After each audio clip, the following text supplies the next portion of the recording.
Bonsoir à tous, bonsoir. Nous sommes très honorés avec toute l'équipe de recevoir ce prix, ça nous fait très très plaisir.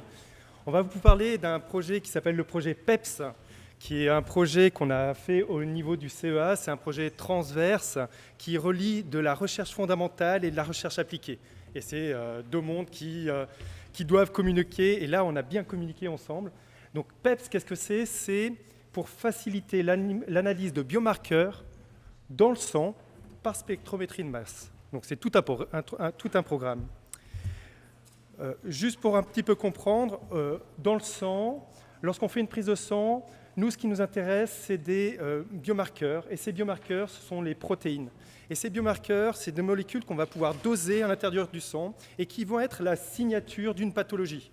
On parle de biomarqueurs diagnostiques pour un problème, une pathologie hépatique, rénale, etc. On a aussi des biomarqueurs qui sont des biomarqueurs pronostiques, qui vont dire vous avez la maladie, et puis ensuite on va pouvoir savoir comment cette maladie va évoluer. Et donc ce qu'il faut comprendre, c'est que c'est une aide aux médecins pour donner un diagnostic et pour orienter aussi un traitement. Et en réalité, ce que l'on est en train de faire avec le projet PEPS, c'est de réaliser la préparation de cet échantillon pour permettre l'analyse par une machine qui s'appelle la spectrométrie de masse. Et l'intérêt, c'est qu'en recherche fondamentale, on voyait un certain nombre de biomarqueurs protéiques qui étaient découverts, mais qui n'étaient pas appliqués au niveau de l'hôpital. Pourquoi? Parce qu'il y a quand même des limites.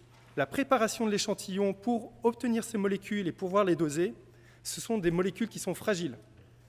Et ce sont aussi des molécules qui nécessitent en fait une préparation du sang et une préparation qui est longue et manuelle. Donc c'est des limites qu'on a dû dépasser pour permettre en fait de faire ce projet. Voilà.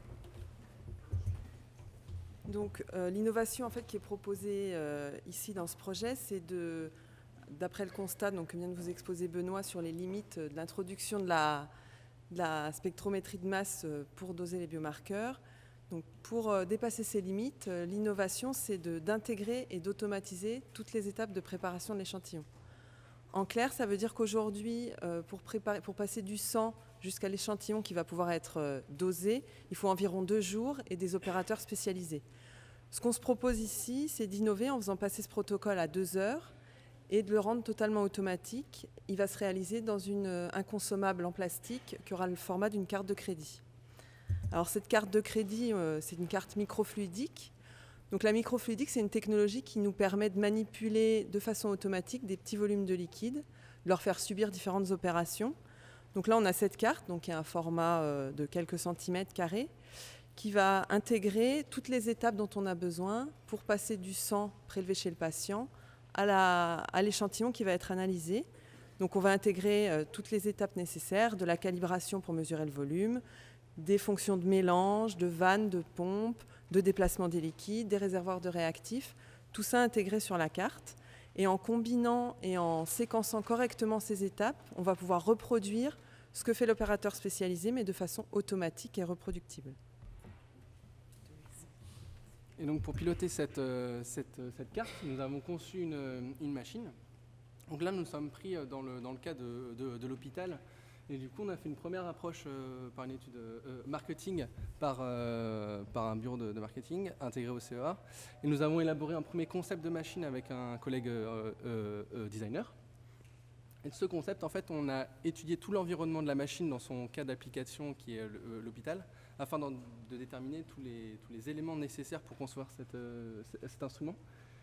Ça nous a permis de construire une première architecture, d'avoir des éléments compacts, transportabilité à intégrer. Et à partir de l'architecture, en fait, on a créé tous les besoins de la recherche pour continuer à faire avancer les travaux qui ont été faits. Ce qui a permis du coup de concevoir cette machine qui n'est pas une paillasse comme on pourrait le voir dans certains projets scientifiques ou de recherche, qui est vraiment un instrument transportable et qui intègre tout le protocole pour faire la préparation de l'échantillon et pour tester et valider le protocole. Du coup, on a une machine qui est entre prospectif produit et instrument de recherche pour continuer le développement.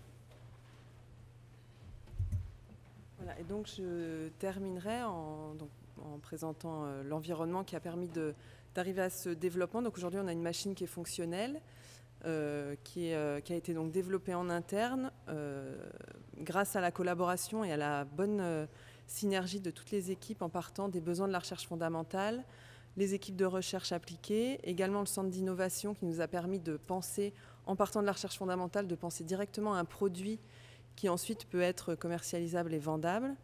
Et donc c'est grâce à ce mélange de toutes ces compétences, on a réussi à trouver un langage commun et une direction commune, donc qui ont permis d'arriver à ce développement et qui est interne au CEA de Grenoble et qui est donc une belle réussite technique mais aussi humaine d'avoir pu mixer ces compétences et ces gens dans une même équipe. Je vous remercie.